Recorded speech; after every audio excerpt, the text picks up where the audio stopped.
కానీ ఇప్పుడు షిరిడి వెళ్ళామంటే అలాంటి ఆనవాళ్ళు అస్సలు కనబడవు. ఎందుకంటే ఆ సమాధి మందిరం చుట్టూ కూడా పెద్ద పెద్ద లాడ్జులు, హోటల్స్ అన్నీ ఉంటాయి కదా. ఇప్పుడు ఈ విలేజ్ అంటే ఈ థీమ్ పార్క్ చూసామంటే మనకు ఆటోమేటిక్గా అర్థమైపోతుంది. ఇక్కడైతే కుండలు అయితే తయారు చేస్తున్నారండి, మనం చూడొచ్చు. కుండలు తయారు చేసి అమ్ముతుంటారు. అదో అక్కడ మట్టి తొక్కుతున్నారు చూడండి.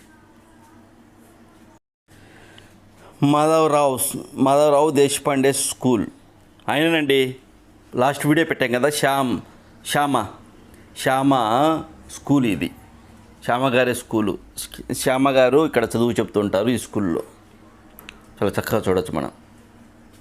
ఇలా ఉండేది. ఇప్పుడు నేను మీకు ద్వారకామాయిని అయితే నేను చూపిస్తానండి. ఇది ద్వారకామాయి.